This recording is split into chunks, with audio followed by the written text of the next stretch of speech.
Hello dear friends, welcome है आप सभी का तनो क्लासेस 8 को में। तो आज हम लोग ज्योग्राफी का चैप्टर 7 तृतीय और चतुर्थ क्रियाकलाप यानी टर्सरी एंड क्वाटरनरी एक्टिविटीज का थ्योरी एक्सप्लेनेशन करेंगे। जैसे कि आप लोग को पता है कि कोई भी चैप्टर का हम लोग सबसे पहले थ्योरी एक्सप्लेनेशन करते हैं, उसके बाद इस चैप्टर से related subjective question, objective question यानी एमसीक्यू डील करते हैं। ये एग्जाम की दृष्टि से काफी महत्वपूर्ण चैप्टर है, तृतीय और चतुर्थ क्रियाकलाप। इससे रिलेटेड बहुत सारे क्वेश्चन बोर्ड एग्जाम में पूछे जाते हैं, चाहे वो सब्जेक्टिव क्वेश्चन हो या फिर ऑब्जेक्टिव क्वेश्चन हो। इससे रिलेटेड जितने भी इंपॉर्टेंट पॉइंट हैं, जितने भी इंपॉर्टेंट थ्योरी हैं, सारे को हम लोग स्टेप बाय स्टेप स्टडी करेंगे, सारे को हम लोग स्टेप बाय स्टेप अध्ययन करेंगे। तो चलिए स्टार्ट करते हैं। सबसे पहला पॉइंट है इसके अंतर्गत तृतीय क्रियाकलाप यानी तृतीय क्रियाकलाप टर्सरी एक्टिविटी क्या होती है। तो तृतीय क्रियाकलापों में उत्पादन तथा विनिमय यानी प्रोडक्शन एंड एक्सचेंज दोनों सम्मिलित होते हैं, दोनों शामिल होते हैं। और उत्पादन में सेवाओं की उपलब्धता शामिल होती है, जिनका उपभोग किया जाता है, इस्तेमाल किया जाता है, उपयोग किया जाता है। ठीक है, उपभोग कौन करता है? उपभोक्ता यानी कंज्यूमर इसका क्या करता है? उपयोग करता है, उपभोग करता है। और विनिमय के अंतर्गत परिवहन, संचार, व्यापार सम्मिलित होते हैं। देखिए यहाँ आपको शॉर्टकट में बताया जा रहा है कि तृतीय क्रियाकलाप में उत्पादन तथा विनिमय सम्मिलित होते हैं, लेकिन उत्पादन में किसकी उपलब्धता पाई जाती है? अगर आपको क्वेश्चन किया जाए तो क्या बताना है कि उत्पादन में सेवाओं की उपलब्धता पाई जाती है, यानी सर्विसेज सेक्टर इसमें क्या होते हैं? उपलब्ध रहते हैं, प्रेजेंट रहते हैं। और जिनका क्या किया जाता है? उपभोग किया जाता है, इस्तेमाल किया जाता है। किसके द्वारा? उपभोक्ता के द्वारा यानी कंज्यूमर के द्वारा। और विनिमय के अंतर्गत परिवहन, संचार और व्यापार सम्मिलित होते हैं। ये जो विनिमय वर्ड है, इसके अंतर्गत तीन चीज आते हैं। क्या क्या आते हैं? परिवहन, संचार और व्यापार। ये अकेला वर्ड नहीं है। ठीक है, तो उम्मीद करता हूं आपको समझ में आ गया होगा कि तृतीय क्रियाकलाप क्या होता है। हम लोग पहले ही पढ़ चुके हैं, प्रथम क्रियाकलाप, द्वितीय क्रियाकलाप, तृतीय क्रियाकलाप, चतुर्थ क्रियाकलाप और पंचम क्रियाकलाप तक हम लोग पढ़ चुके हैं। ठीक है, तो प्रथम क्रियाकलाप क्या होता है थोड़ा सा बता देता हूं। प्रथम क्रियाकलाप कृषि से रिलेटेड होता है। और द्वितीय क्रियाकलाप क्या होता है कि कच्चे माल को जो उपभोग की वस्तु में बदला जाता है, तो वो जो प्रोसेस होता है, वो जो काम होता है, उसको कहते हैं द्वितीय क्रियाकलाप। और तृतीय क्रियाकलाप आप अभी यहां समझ गए। तो आगे हमको बताया जा रहा है कि इसमें उत्पादन को परोक्ष यानी इनडायरेक्टली रूप से यानी पारिश्रमिक का मतलब क्या होता है? रेम्यूनरेशन यानी पारिश्रमिक, जो भी आप मेहनत करते हैं, जो भी श्रम करते हैं, उसके बदले जो दिया जाता है, जो भी चीज आपको दिया जाता है उसके बदले, उसको कहते हैं पारिश्रमिक। लेकिन उत्पादन प्रोसेस में क्या होता है कि उत्पादन में इनडायरेक्टली नहीं, परोक्ष रूप से पारिश्रमिक के रूप में, पारिश्रमिक यहाँ तथा नहीं होगा,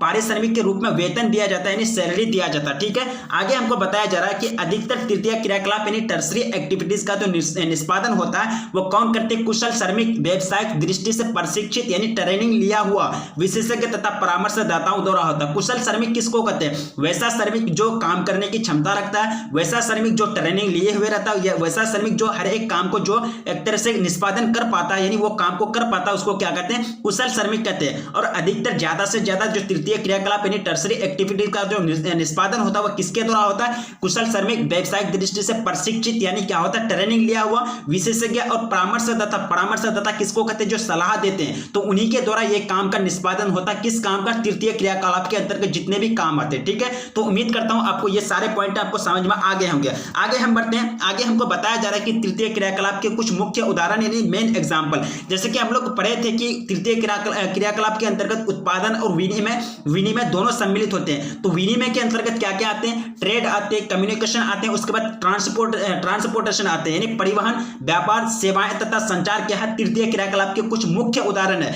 यह आपको याद रखना है। आपको पूछ देगा कि तृतीय क्रियाकलाप के मुख्य उदाहरण को लिखें, या फिर तृतीय क्रियाकलाप से आप क्या समझते हैं। अगर आपको 5 नंबर का क्वेश्चन पूछा जाए तो आपको वहां पूरा डिटेल्स के साथ बताना होगा। अगर आपको 2, 4 नंबर या फिर 3 नंबर का क्वेश्चन पूछा जाता है तो आपको कहीं ना कहीं सटीक आंसर देना होगा। ठीक है, इसलिए आप लोग याद रखने की कोशिश करेंगे कि तृतीय क्रियाकलाप के मुख्य जो उदाहरण है वो क्या क्या है? परिवहन, ट्रेड यानी व्यापार, सेवाएं तथा कम्युनिकेशन यानी संचार होते हैं। आगे हमको बताया जा रहा है कि बिजनेस सेंटर यानी व्यापारिक केंद्र क्या होता है? तो यह मुख्य रूप से यानी व्यापार मुख्य रूप से वस्तुओं का क्रय तथा विक्रय। क्या है? व्यापार किसको कहते हैं? बिजनेस किसको कहते हैं? यानी क्रय का मतलब क्या होता है? खरीदना, विक्रय का मतलब क्या होता है? बेचना। यानी व्यापार जो है मुख्य रूप से यह क्या है? कौन सा काम है? यानी वस्तु को खरीदो और बेचो, इसी को क्या कहते हैं? व्यापार कहते हैं, यानी बिजनेस कहते हैं। तो व्यापार मुख्य रूप से वस्तुओं का क्रय तथा विक्रय है। फुटकर यानी जो रोड साइड में जो व्यापार करते हैं उसको कहते हैं फुटकर। तो फुटकर तथा थोक व्यापार अथवा वाणिज्य की सभी सेवाओं का उद्देश्य लाभ अर्जित करना होता है। ये कौन नहीं जानता भाई?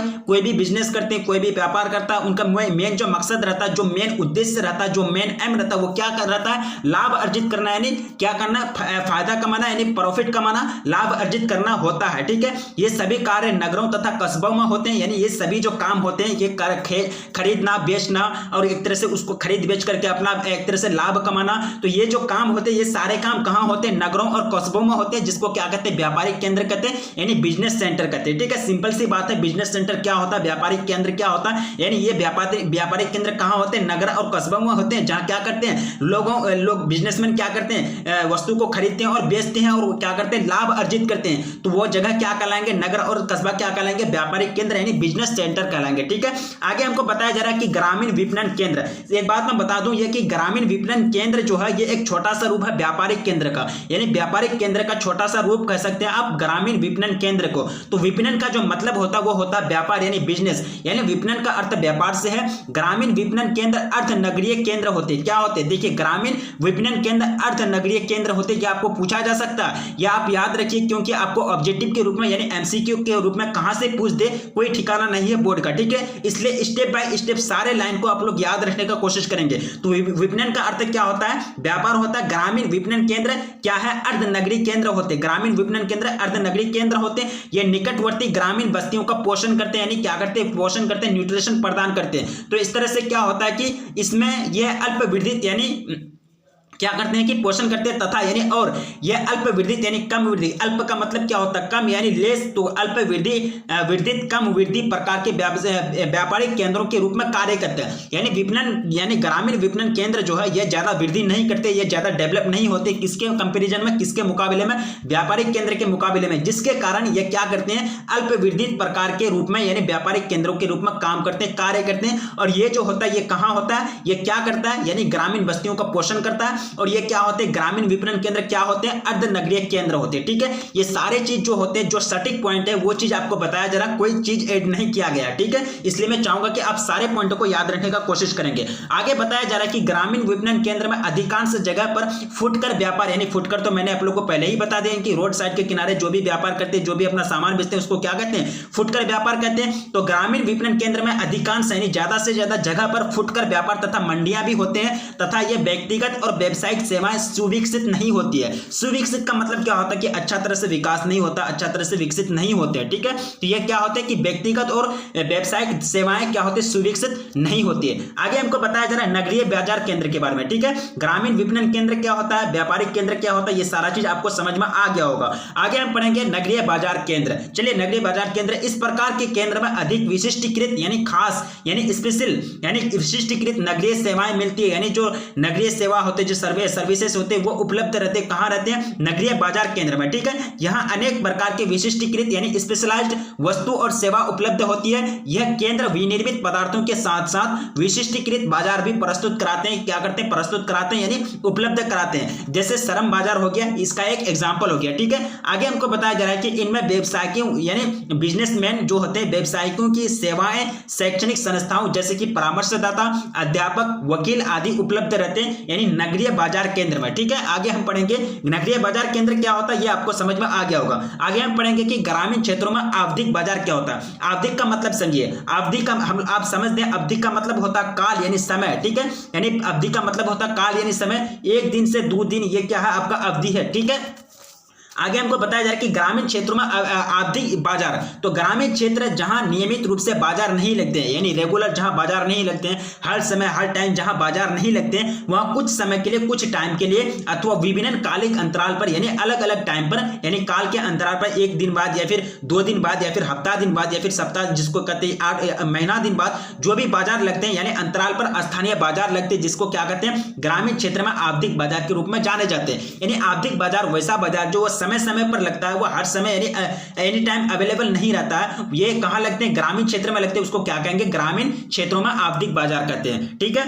आगे बताया जा रहा है कि यह बाजार किसी निश्चित दिन या तिथि में लगते हैं, हर दिन नहीं लगता, हर तिथि में नहीं लगता, ये कोई फिक्स है, यानी निश्चित दिन या फिर तिथि में लगते हैं, तथा एक स्थान से दूसरे स्थान पर लगते रहते हैं। यह बाजार की यह खासियत होती है कि यह बाजार कहीं एक जगह नहीं लगता, कहीं एक जगह स्टेबलाइज नहीं होता, ये एक स्थान से दूसरे स्थान लगते रहते, दूसरे स्थान से तीसरे स्थान, तीसरे से चौथे स्थान, ये ऐसे मतलब गमन करते रहते हैं। ठीक है, यानी इसका काम होता है कि एक दिन यहां बाजार लगे तो एक दिन दूसरे जगह, दूसरा जगह तो तीसरा जगह, यानी ये क्या होते हैं, आवधिक बाजार होते हैं। इस प्रकार के बाजारों में दुकानदार हमेशा व्यस्त रहते हैं, हमेशा बिजी रहते हैं। कैसे नहीं बिजी रहेगा भाई, तो आज यहाँ एक क्षेत्र में बाजार लगा दिया, ये क्षेत्र में आवधिक बाजार लग गया, तो वही दुकानदार क्या करेगा, अपना सामान को लेकर के दूसरा क्षेत्र में चल जाएगा और वहां दूसरा क्षेत्र में जो दूसरा डेट में, दूसरा तिथि में जो बाजार लगना है, तो वहां जाकर के अपना सामान को बेचेंगे, फिर यहां से अपना बाजार में से सामान को उठाएंगे, फिर तीसरे बाजार में जाएंगे, तीसरे जगह में जाएंगे, फिर वहां में बाजार को क्या करेंगे, वहां जो तीसरे दिन जो बाजार लगेंगे वहां जाकर के अपना सामान को बेचेंगे। इसी तरह से ये क्या करते हैं, चक्कर काटते हुए रहते हैं। ठीक है, तो इस तरह से ये क्या रहते हैं, इसको कभी फुर्सत नहीं मिलता,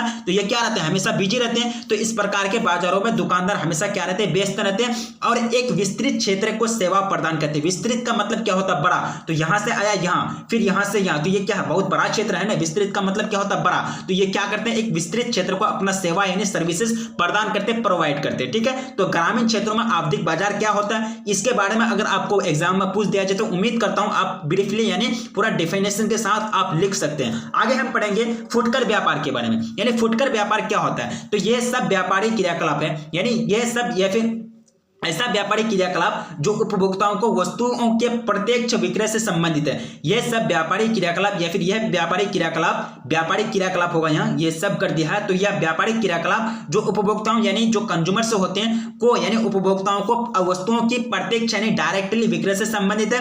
फुटकर व्यापार में बड़े स्तर पर सबसे पहले परिवर्तन लाने वाले उपभोक्ता सहकारी समुदाय थे। ठीक है, यानी फुटकर जो व्यापार है इसमें सबसे पहले जो चेंजिंग लाए, सबसे पहले जो बदलाव लाए बड़े पैमाने पर, बड़े स्तर पर कौन लाए, उपभोक्ता सहकारी समुदाय। ये उपभोक्ता सहकारी समुदाय क्या होता है, देखिए इसका काम होता है उपभोक्ता यानी कंज्यूमर के अधिकार की रक्षा करना। नहीं, यानी ये क्या करता है, ये चीज को देखता है कि कहीं कंज्यूमर के साथ उपभोक्ता के साथ दुर्व्यवहार तो नहीं हो रहा, या फिर बाजार में या फिर मार्केट में कहीं कंज्यूमर के साथ उपभोक्ता के साथ कोई अन्याय तो नहीं हो रहा। इसी पर नजर रखता कौन, उपभोक्ता सहकारी समुदाय। और उपभोक्ता सहकारी समुदाय फुटकर व्यापार में बड़े स्तर पर सबसे पहले क्या लाए, चेंजिंग लाए, परिवर्तन लाए। ठीक है, फुटकर व्यापार क्या होता है ये आप समझ गए होंगे। आगे हम पढ़ेंगे, आगे हमको बताया जा रहा है कि विभागीय भंडार। चलिए, विभागीय भंडार क्या होता है, ये एक बड़ी फुटकर संस्था, यानी ये क्या है, फुटकर व्यापार तो हम लोग समझ लिए, लेकिन फुटकर संस्था जो एक तरह से होते हैं, जो घर होते हैं, जो भी संस्था होते हैं उसको क्या कहते हैं, एक तरह से ये क्या होते हैं, विभागीय भंडार होता है। ठीक है,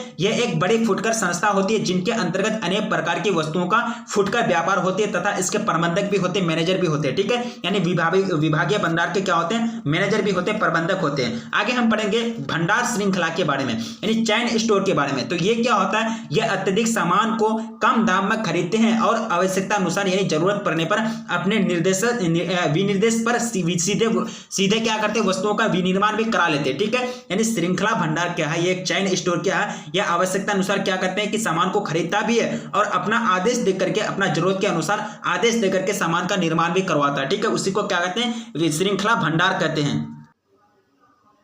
आगे हमको पढ़ना है थोक व्यापार यानी होलसेल ट्रेड। ये थोक व्यापार क्या होता है, इस प्रकार के व्यापार में व्यापारी भारी मात्रा में यानी बड़े मात्रा में क्या करते हैं, उत्पादकों से वस्तुओं का क्रय करते हैं, वस्तु को क्या करते हैं, खरीदते हैं और उनके अनुसार यानी उसे आवश्यकता अनुसार यानी जरूरत पड़ने पर जरूरत के अनुसार थोड़ी थोड़ी मात्रा में फुटकर व्यापारियों को बेच देते हैं। तो इसको क्या कहेंगे, थोक व्यापार यानी होलसेल ट्रेड कहते हैं। ठीक है, आगे हमको पढ़ना है होलसेल ट्रेड यानी थोक व्यापार क्या होता है, ये आप समझ गए होंगे। यानी जो होता है थोक व्यापार, ये क्या करते हैं, बड़ी मात्रा में बड़े मात्रा में गाड़ी लेकर के जाएंगे, ट्रक लेकर के जाएंगे, वहां सामान को खरीद लेंगे और वही सामान जरूरत पड़ने पर आवश्यकता अनुसार थोड़ी मात्रा में वह सामान फुटकर व्यापार को दे देंगे। ठीक है, तो थोक व्यापार का निर्माण अनेक बिचौलिए, यानी बिचौलिए का मतलब क्या होता है, जो बीच में काम करते हैं, यानी व्यापार यानी बिजनेसमैन और जो खरीदने वाला होता है, जो बायर और सेलर के बीच जो भी अगर बीच में कोई आदमी अगर काम कर रहा है तो उसको क्या कहेंगे, बिचौलिया कहेंगे। ठीक है, तो थोक व्यापार का निर्माण जो होता है अनेक बिचौलियों तथा सौदागरों द्वारा होता है, यानी एक चैन फॉर्मेट करता है। लोग क्या करता है, एक चैन फॉर्मेट करता है तथा थोक विक्रेता अधिकतर फुटकर भंडारों को क्या करते हैं, उधार में अपना वस्तु दे देते हैं, पैसा नहीं लेता, कोई पैसा नहीं लेता, समय पर उसको बेच देते हैं। तब फिर क्या करते हैं, ये फुटकर व्यापार यानी फुटकर भंडार क्या करते हैं, उसको फिर पैसा देते हैं। यानी थोक विक्रेता अधिकतर ज्यादातर क्या करते हैं, फुटकर भंडारों को यानी ऐसे ही क्या करते हैं, उधार में दे देते हैं अपने वस्तु को, कहते हैं कि ये वस्तु बेच लो उसके बाद हमको पैसा देना। ठीक है, ऐसे होता है थोक व्यापार यानी होलसेल ट्रेड में। आगे हम पढ़ेंगे परिवहन के बारे में, बहुत इंपॉर्टेंट है। परिवहन क्या होता है, परिवहन हो गया, व्यापार हो गया, संचार हो गया, ये क्या है, एक्सचेंज है यानी विनिमय है। और विनिमय क्या है, तृतीय क्रियाकलाप का रीढ़ की हड्डी है, यानी तृतीय क्रियाकलाप के अंतर्गत ये मेन पॉइंट है। तो परिवहन क्या होता है, देखिए ये एक ऐसी सेवा है, ऐसी सर्विस है जिससे व्यक्तियों यानी जो आदमी होते हैं, व्यक्तियों उत्पादित वस्तुओं और संपत्तियों को भौतिक रूप से यानी फिजिकली एक जगह से दूसरे जगह ले जाया जा सकता है। ठीक है, यानी डेटाबेस के अनुसार आप तो कोई भी चीज का डेटा तैयार कर लेंगे, वो चीज का डेटा को आप एक जगह से दूसरे जगह ले जा सकते हैं, लेकिन भौतिक रूप से वो चीज को रियली में उस जगह लेके जाना है क्या कहलाता है? परिवहन कहलाता है। ठीक है, यानी जो एक तरह से सेवा प्रदान करता है, ये एक ऐसी सेवा है जिससे व्यक्तियों और उत्पादित वस्तुओं संपत्तियों यानी को क्या करता है? भौतिक रूप से एक जगह से दूसरे जगह ले जाया जाता है। इसके मदद से, किसके मदद से? ट्रांसपोर्टेशन यानी परिवहन के मदद से। आगे हमको बताया जा रहा है कि आधुनिक समय यानी जो अभी समय है, आधुनिक समय में वस्तुओं के उत्पादन, वितरण तथा उपभोग में सहायता प्रदान करने के लिए तीव्र यानी तेजी से और सक्षम परिवहन व्यवस्था की अहम भूमिका रहती है। यानी अभी जो समय है, अभी का जो टाइम है, यानी जो भी चीज का उत्पादन होता है या फिर जो भी चीज फॉर्मेट किए जाते हैं, जो भी चीज का प्रोडक्शन होता है फैक्ट्री में या फिर जो बड़े बड़े क्या कहते हैं कारखाने में, तो ये मेन भूमिका निभाता है कौन? परिवहन। क्योंकि आधुनिक समय में वस्तुओं के उत्पादन, वितरण का मतलब क्या होता है कि अगर उत्पादन, कोई भी वस्तु का उत्पादन हुआ तो उसको तो पहुंचाना भी है ना, अलग अलग बाजार में पहुंचाना है, अलग अलग मार्केट में उसको उपलब्ध कराना है, तो उसको क्या करते हैं? वितरित करते हैं। एक थोड़ा सा मात्रा यह ये मतलब जो है ये मार्केट में दिया, थोड़ा मात्रा ये मार्केट में दिया, यानी वितरण करते हैं, अलग अलग मार्केट में उसको क्या करते हैं? वितरित करते हैं। वितरण तथा उपभोग में सहायक यानी उपभोग में सहायता प्रदान करने के लिए तीव्र यानी तेजी से और सक्षम परिवहन, यानी सक्षम का मतलब क्या होता है? जो उसके लिए सुटेबल होता है, सक्षम परिवहन व्यवस्था की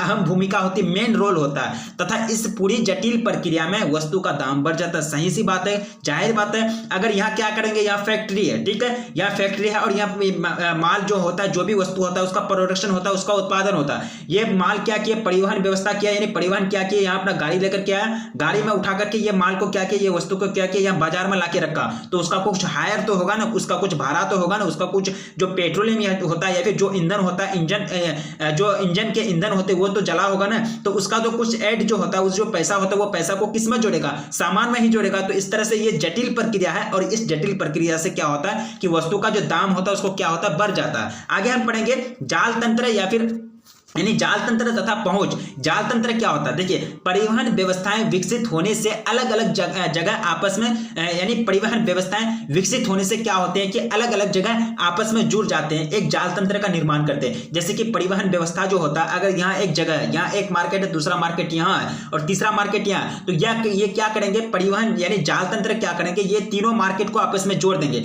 यानी जाल तंत्र यहाँ रोड के माध्यम से या फिर राजमार्ग के माध्यम से या फिर जो भी माध्यम हो उसके माध्यम से जोड़ देंगे, तो एक तरह से फॉर्मेट बनेगा, जाल जैसा फॉर्मेट बनेगा। तो इसी को क्या कहते हैं? जाल तंत्र कहते हैं और जाल तंत्र का निर्माण करते हैं। ठीक है, तो दो अथवा अधिक मार्गों या फिर दो अथवा अधिक मार्गों यानी दो से ज्यादा भी हो सकता है का संधि। संधि का मतलब क्या होता है? मिलन, यानी संधि का मतलब क्या होता है? मिलना।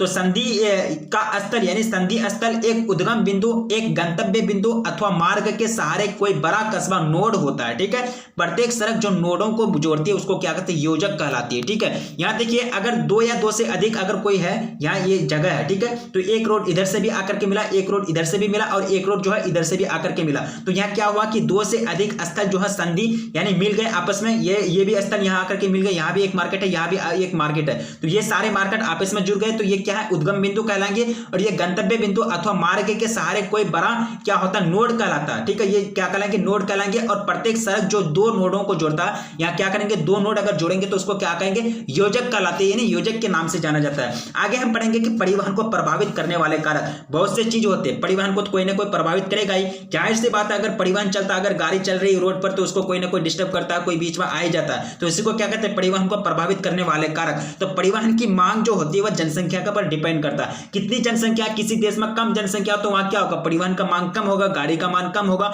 यानी कम रोड जो होता है उसका निर्माण करना पड़ेगा। अगर एक ही रोड बना दिया तो चलते रहेगा साल भर। तो यही क्या होता है कि ये जो बात होती है, यानी परिवहन को जो प्रभावित करने वाला जो कारक होता है वो होता है मेन जनसंख्या होता है, यानी जनसंख्या आकार होता है। जनसंख्या जितना ज्यादा होगा उतना परिवहन का मांग होगा, जनसंख्या जितना कम होगा उतना परिवहन का मांग नहीं होगा। तो परिवहन को प्रभावित करने वाले कारक, तो परिवहन की मांग जनसंख्या के आकार पर डिपेंड करता है, जनसंख्या के आकार पर भरोसा करता है कि कितना जनसंख्या है। तो परिवहन की मांग जनसंख्या के आकार से प्रभावित होती है, यानी आश्रित होती है। उसके बाद जनसंख्या का आकार जितना बड़ा होगा परिवहन का मांग भी उतना बड़ा होगा। ठीक है, यानी उतना ज्यादा होगा। आगे हम पढ़ेंगे परिवहन को प्रभावित करने वाले कारक। तो समझ लिए परिवहन को प्रभावित करने वाले क्या कारक है? तो जनसंख्या है। आगे हम पढ़ेंगे कम्युनिकेशन यानी संचार के बारे में। संचार तो आप समझ गए होंगे संचार क्या होता है। संचार का मतलब होता है सभी सेवाओं, यानी संचार का मतलब क्या होता है कि अपने शब्द, अपने विचार या फिर अपने आइडियाज को क्या करते हैं, एक जगह से दूसरे जगह भेजना, प्रेषण करना या फिर सेंडिंग करना ही क्या कहलाता है, ये संचार कहलाता है। यानी एक प्रोसेस, ऐसा प्रोसेस जिसके अंतर्गत हम अपने आइडिया, अपने विचार, अपने शब्द,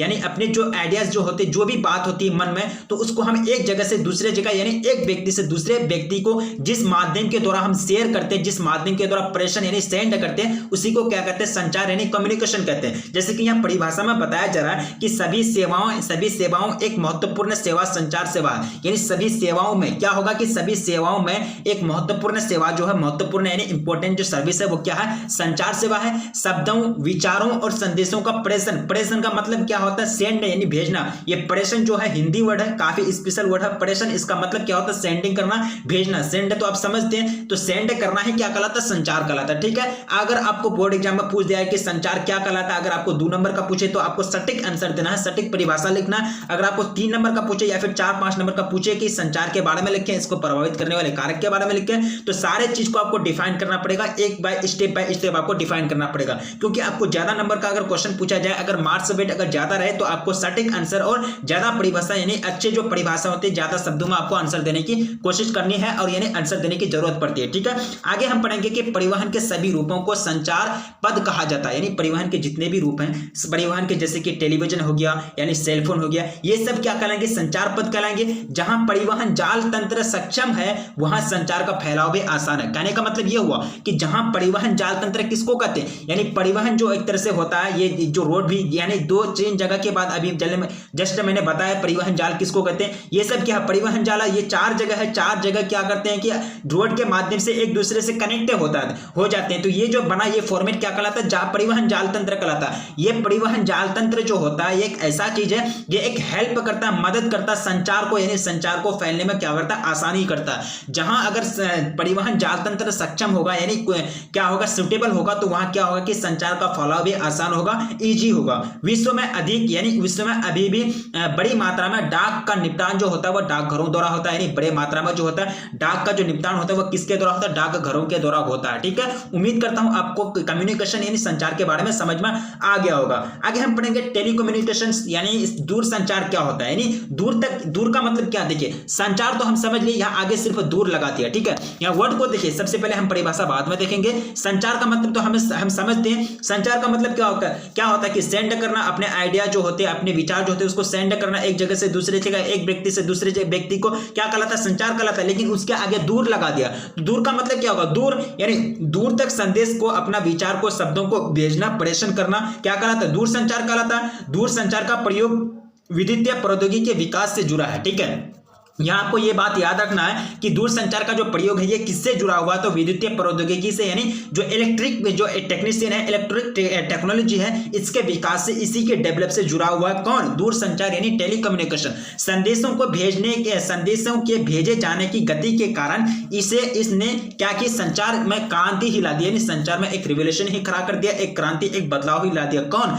दूर संचार यानी टेलीकम्युनिकेशन। दूर संचार सिंपल सी बात है, दूर में अपना संदेश को भेजना, दूर में अपना आइडियाज को भेजना, या फिर दूर में अपना विचारों को, शब्दों को भेजना है, क्या कहलाता है, दूर संचार कहलाता है। संचार का मतलब तो आप पहले ही समझ गए। ठीक है, आगे हम समझेंगे कि जन संचार माध्यम। देखिए जन संचार माध्यम क्या होता है, रेडियो तथा दूरदर्शन भी समाचारों, चित्रों और दूरभाष कालों पर पूरे विश्व में विस्तृत श्रोताओं का प्रदर्शन करते हैं। ठीक है, प्रसारण करते हैं, इन्हें क्या कहते हैं, जनसंचार माध्यम कहा जाता है। यानी जनसंचार माध्यम क्या होता है, सिंपल सी बात है, रेडियो और दूरदर्शन भी समाचार पत्र, मित्रों यानी चित्रों और उसके बाद दूरभाष कालों का जो पूरे तरह से विश्व में विस्तृत श्रोता को जो प्रदर्शन करता है, ये सब क्या करता है, रेडियो हो गया, दूरदर्शन, यानी बड़े लोगों को क्या करता है, उसको प्रसारण करता है, उसको सुनाता है, कहां क्या हो रहा है वर्ल्ड में, विश्व में कहां क्या हो रहा है, सारा चीज उनको सेंड करता है। ठीक है, तो इन्हीं को क्या कहेंगे, जनसंचार माध्यम कहते हैं। ठीक है, आगे हम समझेंगे कि तृतीय क्रियाकलापों में लगे लोग, यानी तृतीय क्रियाकलाप में लोग जो लगे हुए हैं, कौन सा देश में कितना परसेंटेज लोग लगे हुए हैं, कौन सा देश में कितना परसेंटेज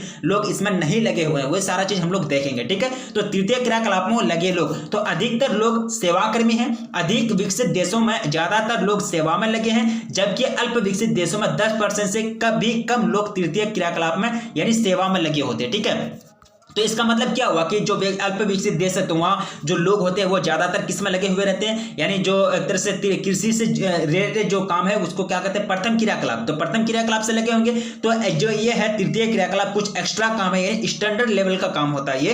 तो अधिकतर लोग जो होते हैं सेवाकर्मी होते हैं, यानी अधिक विकसित यानी ज्यादा डेवलप, जैसे कि अमेरिका हो गया, जापान हो गया, ये सब देशों में ज्यादातर लोग सेवा में जुड़े हुए हैं, सेक्टर में, सेवा सर्विसेज सेक्टर में जुड़े हुए रहते हैं। जबकि अल्प विकसित यानी ज्यादा, अगर बांग्लादेश वगैरह में अगर ध्यान देंगे या फिर अफ्रीका के वगैरह, अफ्रीका के बहुत सारे देश हैं जो विकास नहीं किया, यानी अल्प विकसित थोड़ा बहुत डेवलप किया, तो ये सब देश में क्या होते हैं कि 10% से भी कम, यानी 100 में से 10 आदमी से भी कम जो लोग जो होते हैं वो क्या होते हैं, तृतीय क्रियाकलाप में लगे रहते हैं, यानी तृतीय क्रियाकलाप में सेवा में लगे हुए रहते हैं। बाकी सब लोग क्या करते हैं, प्रथम क्रियाकलाप या फिर द्वितीय क्रियाकलाप या फिर क्या करते हैं, जो कृषि कार्य होता है वो सब में लगे हुए रहते हैं। ठीक है, तो ये क्या होता है, तृतीय क्रियाकलापों में लोग लगे हैं। ठीक है, आगे हमको बताया जा रहा है, देखिए यूएसए यानी यूनाइटेड स्टेट्स ऑफ अमेरिका, संयुक्त राज्य अमेरिका में क्या होता है कि 75% से भी, यानी 75% से सेवा में लगे हैं, 75% से यहाँ क्या होगा, लोग होगा। इतना टाइपिंग में मिस्टेक करता है यार, यानी यूएसए में 75% से भी जो अधिक लोग होते हैं वो सेवा में लगे हुए हैं, यानी सेवा किसके अंतर्गत आता है, तृतीय क्रियाकलाप में आता है। ठीक है, तो तृतीय क्रियाकलाप में हम ये कह सकते हैं कि यूएसए में यानी संयुक्त राज्य अमेरिका में 75% से अधिक लोग किसमें लगे हुए हैं, तृतीय क्रियाकलाप यानी सेवा में लगे हुए हैं। ठीक है, क्योंकि यूएसए जो है बहुत बड़ा डेवलप कंट्री है, उसमें कृषि की काम पर ज्यादा ध्यान नहीं दिया जाता, वहां टेक्नोलॉजी वाला काम होता है, यानी टेक्नोलॉजी वाला काम यानी इलेक्ट्रिक टेक्नोलॉजी यानी माइंडेड जो काम किया जाता है, बैठ करके ऑफिस में वगैरह जो काम किए जाते हैं वो सब काम में लगे हुए रहते हैं यूएसए में। ठीक है, आगे हमको बताया जा रहा है कि सेवा सेक्टर कौन सा सेक्टर को कहते हैं, सेवा सेक्टर या ब्रैकेट में आपको बताया जा रहा है, सेवा सेक्टर किसको कहेंगे, तृतीय क्रियाकलाप को कहेंगे। तो सेवा सेक्टर में रोजगार की प्रकृति बढ़ रही है, सेवा सेक्टर में क्या है, रोजगार की प्रकृति बढ़ रही है, जबकि प्राथमिक और द्वितीय क्रियाकलाप में अपरिवर्तित है या फिर घट रही है। कहने का मतलब ये क्या हुआ कि सेवा सेक्टर यानी तृतीय क्रियाकलाप में जो है रोजगार की प्रकृति यानी रोजगार जो है दिन ब दिन बढ़ते जा रहा है, यानी बहुत सारे लोगों को रोजगार मिलते जा रहा है। जबकि प्राथमिक क्रियाकलाप यानी कृषि क्षेत्र में आप सुने होंगे बहुत सारे किसान क्या करते हैं कि खेती करते हैं, लेकिन खेती करते करते कभी कभी वो उनके मुंह से कभी आप सुने हैं कि खेती करने का मन नहीं करता, या फिर खेती जो है एक तरह से हमारे रीढ़ की हड्डी नहीं रही, या फिर खेती से हमारा भरण पोषण नहीं होता। क्यों, ये क्या है, क्योंकि ये जो है प्राथमिक क्षेत्र के अंतर्गत आता है कृषि, और प्राथमिक क्षेत्र में क्या हो रही है कि जो रोजगार है वो अपरिवर्तित है या फिर घट रही है, ना ही मतलब वो बढ़ रही है, या फिर अगर बढ़ भी रही है तो नहीं के बराबर बढ़ रही है, क्योंकि ये अपरिवर्तित को शो करता है। यानी ये जो है प्राथमिक क्षेत्र और द्वितीय क्षेत्र में क्रियाकलापों में अपरिवर्तित या घट रही है, इसमें रोजगार की उपलब्ध जो है वो ज्यादा नहीं मिलता। ठीक है, इस तरह से प्राथमिक और द्वितीय क्षेत्र में क्रियाकलापों में अपरिवर्तित या घट रही है कौन, रोजगार। ठीक है, तो तृतीय जो क्रियाकलाप है यानी सेवा जो सेक्टर है इसमें रोजगार की प्रकृति बढ़ रही है। आगे हम पढ़ेंगे पर्यटन समझते हैं, टूरिज्म, यानी आप समझते होंगे कि टूरिज्म क्या होता है कि विदेश से जो भी लोग, अगर अंग्रेज लोग आते हैं ना, अंग्रेज लोग अगर जाएंगे समुद्र के किनारे कहीं अगर आप विजिट किए हैं तो जाकर के देखेंगे कि वो लोग खूब एकदम मस्ती से घूमते हैं, तो उसको क्या कहते हैं, ये जो काम करते हैं उसको क्या कहता है, पर्यटन कहता है। तो लेकिन आपको यहाँ अगर बोर्ड एग्जाम में पूछ दिया जाए कि पर्यटन यानी टूरिज्म से आप क्या समझते हैं, आपको तो डिफाइन करना पड़ेगा। तो डिफाइन के चलिए हम लोग डिफाइन करते हैं। तो पर्यटन क्या होता है, यानी टूरिज्म। तो पर्यटन की जो होता है यानी पर्यटन की यात्रा, यानी पर्यटन एक यात्रा होता है, और ये पर्यटन एक ऐसा यात्रा है, यानी पर्यटन एक ऐसा यात्रा है जो व्यापार की बजाय मनोरंजन के उद्देश्य से की जाती है। यानी मनोरंजन यानी एक तरह से मन को बहलाने के लिए जो काम किए जाते हैं, यानी एक जगह से दूसरे जगह जाना ही क्या कहलाता है, पर्यटन कहलाता है। कुछ पंजीकृत रोजगारों और कुछ क्या कहते हैं कि कुछ पंजीकृत रोजगारों और कुल राजस्व, यानी क्या होगा, कुल हो गया, ठीक है, कुछ नहीं होगा, कुल होगा, कुल राजस्व जीडीपी का 40% यानी 40% की दृष्टि से यह दुनिया का अकेला सबसे बड़ा तृतीय क्रियाकलाप बन गया।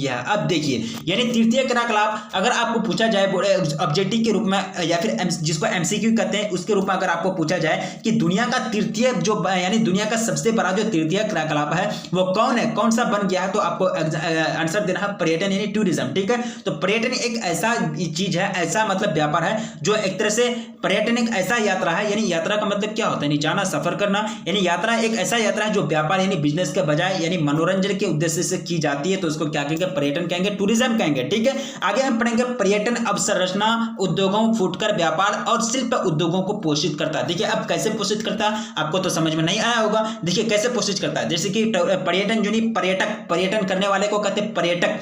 पर्यटन करने वाले को क्या कहते हैं, पर्यटक। तो विदेश से जो लोग घूमने के लिए आते हैं, तो विदेश से जो लोग घूमने के लिए आते हैं, जहां घूमते हैं, तो जाहिर सी बात है वहां क्या करेंगे, फुटकर व्यापार लगेंगे, यानी जो रोड वगैरह में जो सामान बेचते हैं वहां क्या करेंगे, वहां जाएंगे सामान बेचने के लिए। बहुत सारे लोग छोटे मोटे व्यापार भी करेंगे, अपने सामान को बेचेंगे। शिल्प उद्योग यानी हाथ से जो भी काम किए जाते हैं, तो वो सारे काम वहां चलेंगे। तो वो सब विदेश से जो लोग आएंगे, जो पर्यटक आएंगे, तो उसको तो खरीदेंगे ना, तो उसको खरीदेंगे तो उसका क्या हो रहा है, पोषण हो रहा है। यानी पर्यटन अवसंरचना उद्योगों, फुटकर व्यापार और शिल्प उद्योगों को क्या करता है, पोषित करता है, यानी उसको मदद करता है, या फिर उसको एक तरह से क्या करता है, निष्पादन करता है, उसका क्रियाकलाप में मदद करता है। ठीक है, आगे हम पढ़ेंगे पर्यटक प्रदेश भूमध्य सागर के चारों ओर उष्ण स्थान और भारत में पश्चिमी तट विश्व के लोकप्रिय पर्यटन स्थल है। यहाँ आपको क्या बताया जा रहा है कि पर्यटक प्रदेश भूमध्य सागरीय तट के चारों ओर यानी तरफ उष्ण स्थान और भारत का पश्चिमी तट विश्व के लोकप्रिय पर्यटक स्थान है। ठीक है, यानी स्थान कौन सा पर्यटक स्थान अच्छा है वही आपको बताया जा रहा है। आगे हम पढ़ेंगे पर्यटन को प्रभावित करने वाले कारक, यानी पर्यटन को तो कुछ प्रभावित करेंगे ना।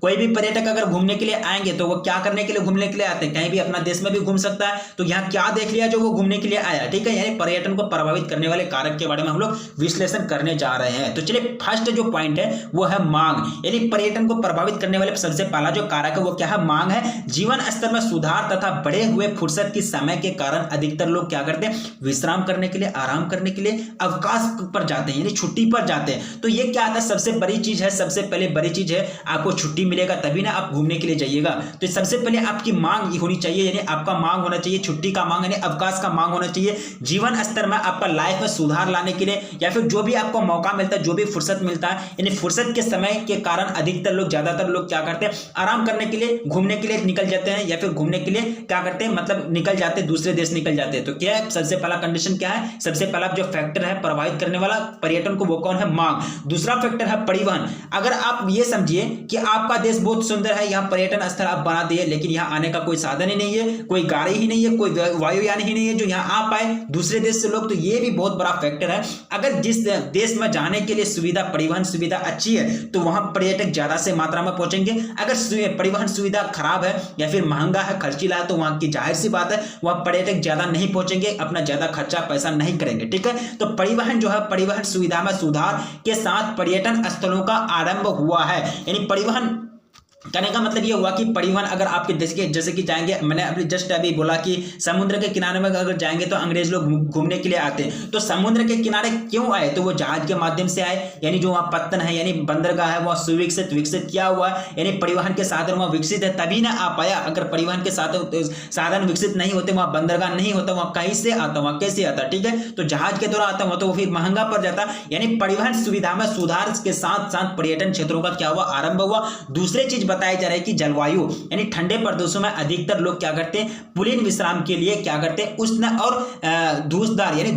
धूपदार मौसम की अपेक्षा करते हैं। यानी ठंडे जलवायु की सही बात है। देखिए, कश्मीर में अगर जाएंगे तो वहां के लोग क्या करते हैं, धूप को पसंद करते हैं, यानी गर्मी के हमेशा क्या करते हैं, वो कि धूप का इंतजार करते हैं। अगर आप गर्मी के क्षेत्र में रहेंगे तो आप हमेशा इंतजार करेंगे, यानी ठंडी के मौसम का इंतजार करेंगे। कहीं कि आप विश करते हैं कि काश गर्मी के दिनों में हम कश्मीर में रहते, ये आपका विश करते हैं। क्यों ये विश करते हैं, क्योंकि वहां का जो जलवायु है, वहां एक तरह से गर्मी के लिए वहां का जो जलवायु है, कश्मीर का जलवायु, वह फिट बैठता है, और वहां जो ठंडी के लिए वहां का जलवायु आपको फिट नहीं बैठेगा। तो ये जलवायु भी बहुत बड़ा फैक्टर है। पर्यटन यानी पर्यटन को सुधार है, प्रभावित करने वाले जलवायु भी क्या है, बहुत बड़ा फैक्टर है। आगे हमको बताया जा रहा है कि भूदृश्य जो है, भूदृश्य हो गया इतिहास एवं कला, संस्कृति तथा अर्थव्यवस्था। भूदृश्य कहने का मतलब ये हुआ कि भूदृश्य जैसे कि हिमालय पहाड़ है, तो भूदृश्य यानी भूमि का आकार यहाँ क्या है, बहुत अच्छा सुंदर है। यानी कश्मीर वगैरह में जाएंगे तो वहां वैली मिलेगा, घाटी मिलेगा, यानी ऐसा दृश्य है, भूमि का ऐसा आकार है जो लोगों को क्या करता है, लुभाता है, और लोग उस पर चलते हैं, उस पर यात्रा करने में आनंद लेते हैं। तो ये भी बहुत बड़ा फैक्टर है, किसको प्रभावित करने वाला फैक्टर,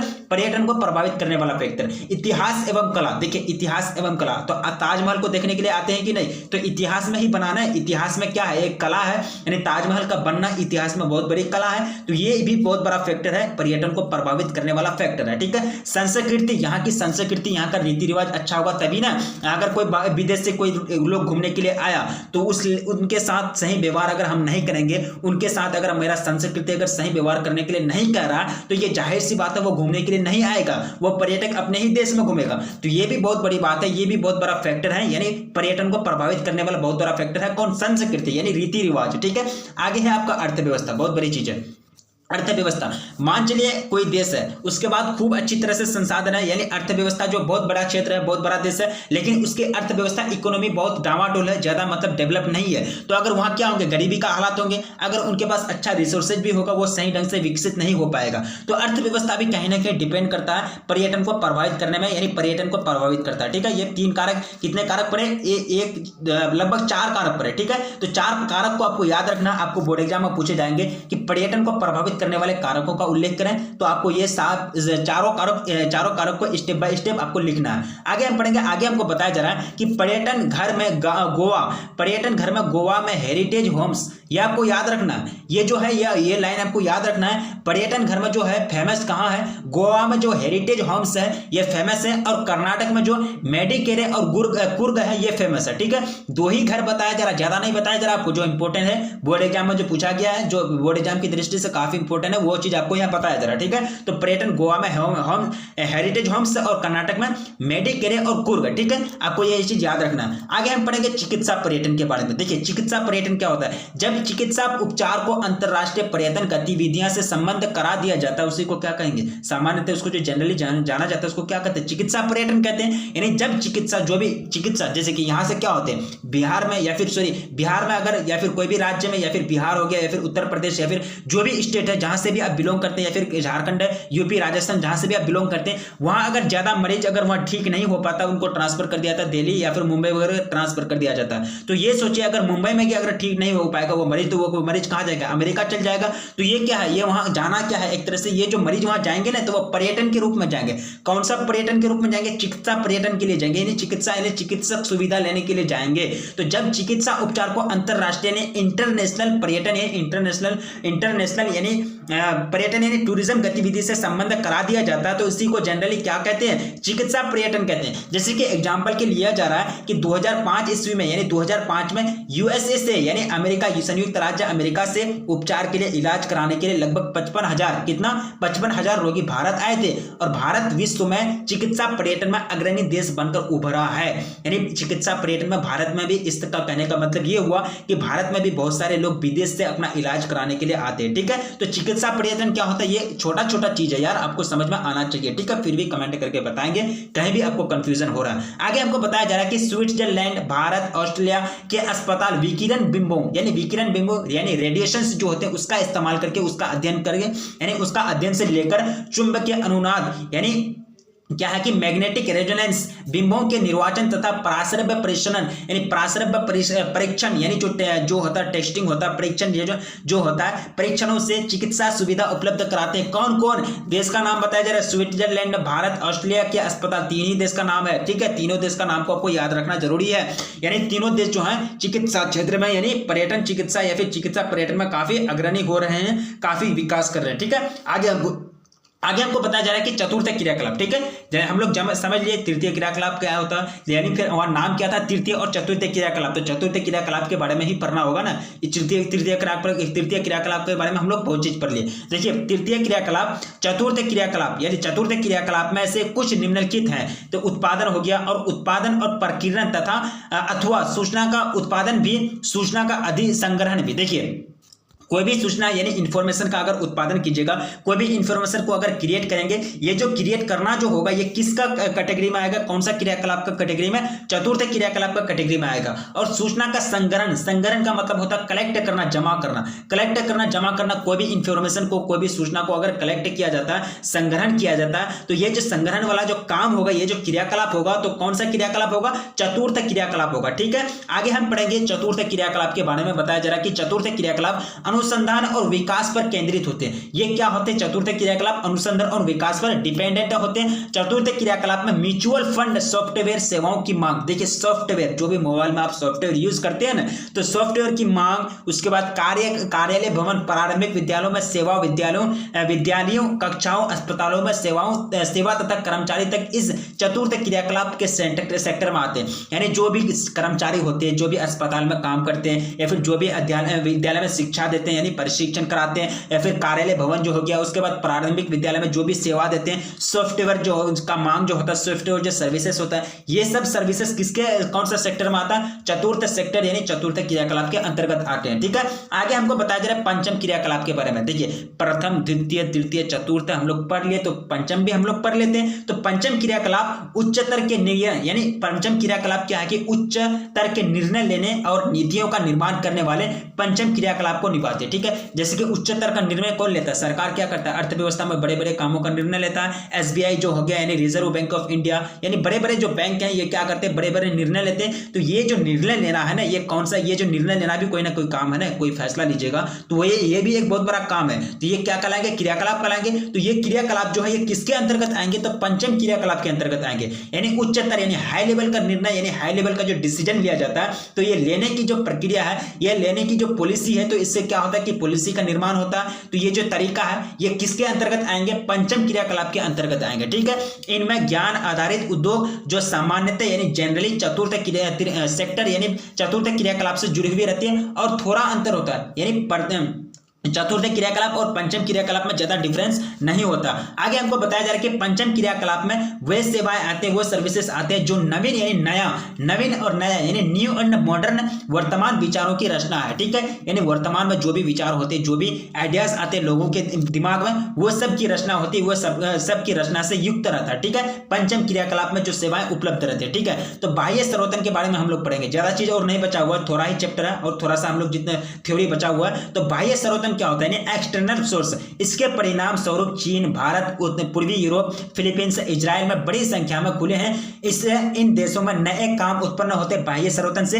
बाह्य स्रोतन उन देशों में आ रहा है जहां सस्ता और कुशल श्रमिक उपलब्ध है, यानी जहां सस्ता और कुशल श्रमिक ज्यादा मतलब वेतन नहीं दिया जाता, यानी कुशल श्रमिक तो आपको बता ही दिया गया पहले ही चैप्टर में। ठीक है, आगे हमको बताया जा रहा है कि बाह्य स्रोतन के बने रहने का जो कारण है तुलनात्मक लाभ, यानी कंपैरेटिव जो एडवांटेज होता है, यानी बाह्य स्रोतन इसी पर डिपेंडेंट है। अगर तुलनात्मक लाभ यानी कंपैरेटिव एडवांटेज अगर कम हो जाएगा, ये अगर नहीं हो पाएगा, तो ये क्या करेंगे? बाह्य स्रोतन क्या होंगे? एक तरह से पूरा तरह से बैठ जाएंगे। तो बाह्य स्रोतन के जो बने रहने का जो सबसे बड़ा कारण है वो क्या है? तुलनात्मक लाभ यानी कंपैरेटिव एडवांटेज है। आगे आपको बताया जा रहा है कि अंकीय विभाजन यानी डिजिटल डिवाइडेड क्या होता है? अंकीय विभाजन, देखिए सूचना तथा संचार प्रौद्योगिकी पर आधारित विकास से प्राप्त होने वाले अवसरों का वितरण पूरे ग्लोब यानी पूरे दुनिया पर समान रूप से वितरित है। कोई देश, देखिए अंकीय विभाजक समझेंगे। ठीक है, ये तो आप समझते होंगे कि कहीं जो होता है कोई देश संचार के माध्यम से या फिर संचार प्रौद्योगिकी में यानी जो कम्युनिकेशन टेक्नोलॉजी होता है उसके आधार पर जो भी विकास कर रहे हैं, तो अलग अलग स्तर है। कोई देश कम विकास कर रहे हैं, कोई देश ज्यादा विकास कर रहे हैं, यानी समान रूप से वितरित नहीं है पूरे ग्लोब में जो है। इसके वाले अवसर जो होते हैं, ये जो एक तरह से मौका है, वितरण पूरे ग्लोब पर दुनिया पर समान रूप से क्या है? वितरित है, या फिर कहीं कहीं वितरित है, कहीं कहीं ज्यादा वितरित नहीं है। जैसे कि अफ्रीका वगैरह में जाएंगे तो वहां क्या है कि जो कम्युनिकेशन जो सिस्टम है यानी संचार प्रौद्योगिकी है वहां इतना डेवलप नहीं हुआ है, और अमेरिका के माध्यम से। ठीक है, तो अमेरिका तो बहुत आगे चल गया यूएस से। ठीक है, आगे हमको बताया जा रहा है कि कोई देश कितनी जल्दी यानी कितने जल्दी कितने समय में अपने नागरिकों को, अपने जनता को सूचना यानी इंफॉर्मेशन तथा संचार प्रौद्योगिकी यानी कम्युनिकेशन टेक्नोलॉजी तक पहुंच और लाभ उपलब्ध करा सकता है। विकसित देश इस दिशा में आगे बढ़ रहे हैं जबकि विकासशील देश पिछड़ रहे हैं। ठीक है, जो विकसित देश है जैसे कि अमेरिका वगैरह हो गया, जापान हो गया, ये सब क्या करते हैं? ये सब दिशा में यानी ये सब डायरेक्शन में बहुत तेजी से आगे बढ़ रहे हैं। और जो कम विकास करने वाले देश हैं यानी कम विकासशील, या फिर जो विकासशील का मतलब क्या होता है? जो देश विकास कर रहा है, या फिर जो अविकसित देश है, तो इसमें क्या हो रहा है कि लगातार पीछे हट रहे हैं यानी पिछड़ रहे हैं। तो इसको क्या कहेंगे? अंकीय विभाजक कहेंगे, यानी डिजिटल डिवाइडेड कहेंगे, डिजिटल डिविडेंड कहते हैं। ठीक है, उम्मीद करता हूं आपको समझ में आ गया होगा। आपका जितना भी थ्योरी था चैप्टर 7 रिलेटेड ज्योग्राफी का, वो सारा थ्योरी इसी वीडियो में आप लोग का कंप्लीट हो गया। इससे रिलेटेड कोई भी थ्योरी नहीं बचा, और कोई भी थ्योरी इससे रिलेटेड आपको कहीं नहीं पढ़ना है। आपको यही याद याद रखना, ये आपके लिए बहुत बेस्ट है। इस चैप्टर से रिलेटेड आपको कोई चीज कहीं नहीं पढ़ना, ठीक है। बाकी रहा इस चैप्टर से रिलेटेड सब्जेक्टिव क्वेश्चन और ऑब्जेक्टिव क्वेश्चन, तो सारा चीज हम लोग डील करेंगे, ठीक है। इसके बाद क्या आएगा, सब्जेक्टिव क्वेश्चन और ऑब्जेक्टिव क्वेश्चन आएगा। तो थ्योरी तो आज हम लोग पूरा कंप्लीटली पढ़ लिए, इसका पार्ट 1 हो गया पूरा कंप्लीट, पार्ट 1 में ही पूरा चैप्टर समाप्त हो गया। तो चलिए एक झलक देख लेते हैं हम लोग क्या क्या पढ़े इस चैप्टर के अंतर्गत, यानी इस चैप्टर के अंतर्गत हम लोग थोड़ा सा रिवाइजिंग कर लेते हैं। रिवाइजिंग करना बहुत जरूरी है। आप बोलते हैं कि बहुत सारे लोग, बहुत सारे स्टूडेंट जो होते हैं वो अभी छोड़ के भाग जाएंगे, भाग जाइए, कोई दिक्कत नहीं है। जो एक तरह से रिपीटेशन करते हैं, जो एक तरह से दोहरा करके जाते हैं, यानी बहुत पढ़ते तो बहुत हैं, लेकिन पढ़ने के बाद जो उनको याद रखने की जो सलाहियत होती है, जो कौन याद रख पाता है, जो ज्यादा मतलब रिपीटेशन करता है, जो एक तरह से बार बार पढ़ता है, उन्हीं को याद रहता है और वही जाकर के एग्जाम में हॉल में कॉपी अच्छा तरह से लिख पाते हैं। तो चलिए हम लोग रिवाइज करते हैं, ज्यादा टाइम नहीं लिया जाएगा, 2-3 मिनट। अंकीय विभाजक क्या होता है इसके बारे में हम लोग पढ़े। बाह्य स्रोतन यानी एक्सटर्नल जो सोर्स होता है इसके बारे में पढ़े। पंचम क्रियाकलाप क्या होता है, यानी जो हाई लेवल का जो डिसीजन लिया जाता है वो क्या आते हैं, पंचम क्रियाकलाप के अंतर्गत आते हैं। चतुर्थ क्रियाकलाप क्या होता है, यानी इसमें टेक्नोलॉजी सॉफ्टवेयर वगैरह की मांग होती है, ये सब क्रियाकलाप चतुर्थ क्रियाकलाप के अंतर्गत आते हैं। चतुर्थ क्रियाकलाप क्या क्या हो गया, उत्पादन और प्रकीर्णन या फिर संग्रहण, सूचना का संग्रहण, ये सब क्या है, चतुर्थ क्रियाकलाप है। चिकित्सा पर्यटन, चिकित्सा पर्यटन क्या होगा कि भारत जो है इसमें बहुत ज्यादा तरक्की कर रहा है, जैसे कि 2005 में यूएसए यानी यूनाइटेड स्टेट्स अमेरिका यानी संयुक्त राज्य अमेरिका से बहुत सारे लोग यानी 55,000 रोगी जो है भारत इलाज कराने के लिए आए थे। और परिवहन यानी पर्यटन को प्रभावित करने वाले कारक जो है मांग, परिवहन, जलवायु, भूदृश्य है। उसके बाद हम लोग पढ़े थे पर्यटन यानी टूरिज्म के बारे में। पर्यटन एक ऐसा यात्रा है जो व्यापार की मकसद से नहीं की जाती बल्कि मनोरंजन के उद्देश्य से की जाती है। और ये क्या है कि पंजीकृत रोजगारों को, यानी ये कुछ पंजीकृत रोजगारों और कुल राजस्व जीडीपी का 40% की दृष्टि से ये जो है सबसे बड़ा तृतीय क्रियाकलाप बनकर आ गया है पूरा दुनिया के लेवल पर, ठीक है। टूरिज्म यानी पर्यटन। आगे हमको बताया जा रहा है कि तृतीय क्रियाकलाप में लगे लोग, कौन लोग लगे हुए रहते हैं, विकसित देश में जो लगे हुए लोग रहते हैं, यानी जैसे कि अमेरिका हो गया, तो 75% से जो लोग होते हैं वो कौन सा क्रियाकलाप में लगे हैं, तृतीय क्रियाकलाप में लगे हैं। जबकि विकसित यानी अल्प विकसित देश में जो है 10% से कम भी लोग जो है वह तृतीय क्रियाकलाप में लगे हुए नहीं है, या फिर तृतीय क्रियाकलाप में यानी जो टर्सरी एक्टिविटीज है उसमें लगे हुए हैं, ठीक है। जनसंचार माध्यम क्या होता है, दूरसंचार, कम्युनिकेशन यानी टेलीकम्युनिकेशन, यानी दूरसंचार मतलब क्या होता है, दूर तक अपना संदेश को भेजना क्या कहलाता है, दूरसंचार कहलाता है। संचार क्या होता है, अपना शब्दों को, अपना विचार को एक जगह से दूसरी जगह प्रेषण करना, सेंड करना क्या कहलाता है, संचार कहलाता है। परिवहन को प्रभावित करने वाला कारक यानी जनसंख्या क्या करता है, परिवहन को प्रभावित करता है। जनसंख्या ज्यादा होगा तो परिवहन की मांग ज्यादा होगी, कम होगा तो कम होगी। जाल तंत्र क्या होता है, यानी प्रत्येक जगह हर एक स्थान, हर एक बाजार, हर एक मार्केट सड़क के माध्यम से यानी रोड साइड के माध्यम से एक दूसरे से जुड़ गए और एक फॉर्मेट बनता है, तो इसी फॉर्मेट को क्या कहेंगे, जाल तंत्र कहेंगे।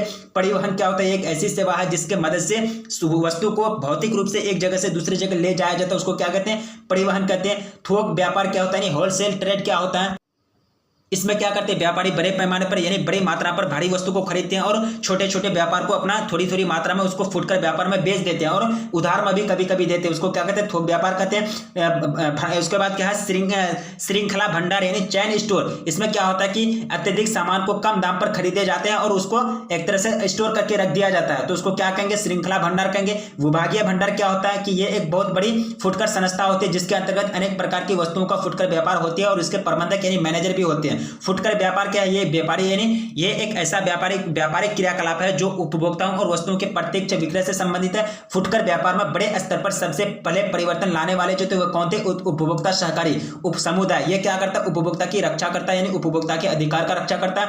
ग्रामीण क्षेत्रों में आवधिक बाजार क्या होता है कि यह समय समय पर लगता है, यानी ग्रामीण क्षेत्र में अलग अलग जगह पर, अलग अलग टाइम पर, अलग अलग तिथि पर, अलग अलग दिन पर जो बाजार लगता है उसी को क्या कहते हैं, ग्रामीण क्षेत्रों में आवधिक बाजार कहते हैं। नगरीय बाजार केंद्र क्या होता है, इस प्रकार के केंद्र में अधिक विशिष्टीकृत नगरीय सेवाएं मिलती है। यहां अनेक प्रकार के विशिष्टीकृत यानी स्पेशलाइज्ड वस्तुओं और सेवाएं उपलब्ध है। ये केंद्र विनिर्मित पदार्थों के साथ साथ विशिष्टीकृत बाजार भी प्रस्तुत कराते हैं, जैसे श्रम बाजार इसका क्या है, एग्जांपल है। विपणन केंद्र क्या है, यानी ये व्यापारिक केंद्र का छोटा सा रूप है, यानी ये क्या है, बस्तियों को क्या करते हैं, पोषण करते हैं, यानी बस्ती ग्रामीण बस्तियों का क्या करते हैं, पोषण करते हैं। और ये अल्प विकसित होते हैं और इसके जो प्रकार है यानी अल्प विकसित, अल्प वर्धित प्रकार के व्यापारिक केंद्रों के रूप में ये क्या करते हैं, काम करते, कार्य करते हैं। उसके बाद बिजनेस सेंटर यानी व्यापारिक केंद्र क्या होता है, व्यापार मुख्य रूप से जो वस्तुओं, व्यापार क्या मुख्य रूप से वस्तु का खरीदना बेचना, ये सब क्या कहलाता है, व्यापार कहलाता है। फुटकर और थोक व्यापार अथवा वाणिज्य की सभी सेवाओं का उद्देश्य लाभ अर्जित करना होता है, फायदा कमाना, प्रॉफिट कमाना होता है। तो ये सभी जो कार्य है नगर और कस्बे में किए जाते हैं, तो नगर और कस्बे को क्या कहलाएंगे, व्यापारिक केंद्र कहलाएंगे, यानी बिजनेस सेंटर कहलाएंगे, ठीक है।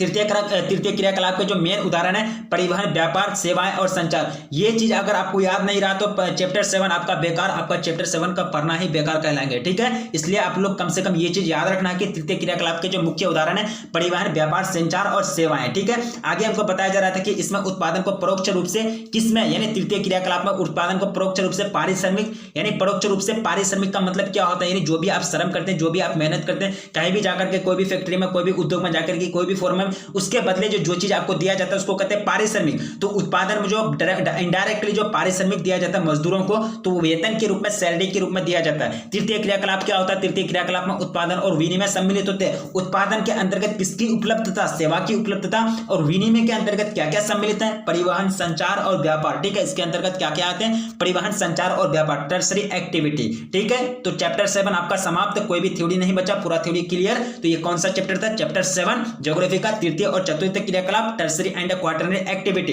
अगर पढ़ाई अच्छा लगा तो प्लीज कमेंट करके बताइएगा आप लोगों को समझ में आता है या नहीं आता है। और वीडियो को लाइक नहीं किए तो प्लीज वीडियो को लाइक कर दीजिए, क्योंकि वीडियो बनाने में काफी मेहनत लगती है। और चैनल पर पहली बार आए हैं तो प्लीज चैनल को सब्सक्राइब कर लीजिए, क्योंकि चैनल पर आपको तैयारी कराई जाती है। अगर आपका जो भी चैप्टर कंप्लीट नहीं है तो वह चैनल के प्लेलिस्ट में जाइए और वहां से जाकर के आप कंप्लीट कर सकते हैं, ठीक है। तो रखिए फिर अपना ख्याल, मिलेंगे फिर नेक्स्ट वीडियो में, तब तक के लिए जय हिंद।